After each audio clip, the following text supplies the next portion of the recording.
আপনারা সবাই জানেন আমার সবেদা ফল অনেক পছন্দের। আমি অনেকবার ভিডিওতে দেখাইছি। আর ফলটা আমার যে অনেক পছন্দের এটা আপনাদেরকে অনেকবার বলেছি। তো যে ফল পছন্দ করে তার বাসায় সে গাছ না থাকলে কি হয়? এজন্য আজকে আমি আমার বাসায় একটা সবেদা গাছ লাগিয়েছি। এই যে দেখেন, দেখেন কত সুন্দর আইছে। ফল আসবে, তাই না? ফল আসবে। এই যে সবগুলোই রয়েছে, এই যে এখানে এখানে এখানে সবগুলোই আছে। তো খুব শীঘ্রই বাসার গাছের সবেদা ফল খেতে পারবো। এই যে কেবলমাত্র লাগানো হয়েছে, এইমাত্র এইমাত্র লাগালাম, ঠিক আছে। তো এখন থেকে কি করব, বাসার গাছের সবেদা খাবো, মানে অনেক পছন্দের। গাছটা ফুল এসে গেছে, ফলও হবে, অনেক বড় হবে। এই জন্য আর কি বাইরে দিলাম না, বাইরে হচ্ছে রোদ নেই, ছায়া জায়গায়, এই জন্য ভালো হবে না, এই জন্য দিয়েছি এখানে আমার সমানে গাছটা।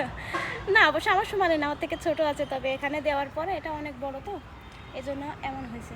তো যাই হোক, দেখা যাক কবে ফল হয়, অবশ্যই আপনাদের দেখাবো। আর এই যে আজকে ফুল গাছগুলো আমরা কমপ্লিট করতেছি, এই যে ফুল গাছগুলো কমপ্লিট করে ফেলতেছি।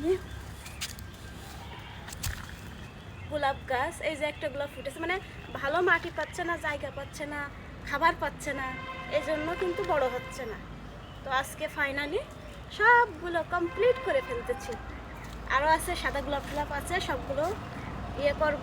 আর একটা লেবু গাছে বেশ কয়টা লেবু ধরেছে, তো আমরা কি করব, সিমেন্টের রিং নিয়ে আসবো, নিয়ে এসে তারপরে ওই লেবু গাছটা তুলে ওর ভিতরে দেবো। তো গাইস, আর দেখাই কেমন লেবু হয়েছে। সবাই তো ফুল দেখেছেন, এই যে দেখেন, এত কাছে না, এই যে দেখেন, এই যে আর ওই পাশে আছে, অনেক বড় বড় হয়েছে। তো জায়গা কম, তো ওই জন্য 8 থেকে 10টা ফল হয়েছে। আলহামদুলিল্লাহ, যা হয়েছে তাই ভালো। তো এটাও আমরা খুব শীঘ্রই অন্য কিছুতে দেওয়ার চিন্তা ভাবনা করতেছি, যাতে গাছটা অনেক বড় ঝাঁপাই যায় আর কি। তো এই আর কি, এখন এই কাজগুলো করে সেরে নেব, এই জন্য আপনাদের সাথে শেয়ার করলাম। তো সবাই ফল গাছ লাগাবেন বেশি বেশি করে। আর আমি লাগাচ্ছি, কেমন হয়েছে সবাই একটু বলবেন। সবাই ভালো থাকবেন, এই পর্যন্তই আজকে। সবাই বেশি বেশি করে ফল গাছ লাগাবেন, ঠিক আছে? তো কেমন হয়েছে অবশ্যই ভিডিওটা, কেমন হয়েছে গাছটা বা ভিডিওটা, সব কিছু বলবেন কমেন্টে। তো এখনকার মতো এই পর্যন্ত, সবাই ভালো থাকেন, আল্লাহ হাফেজ।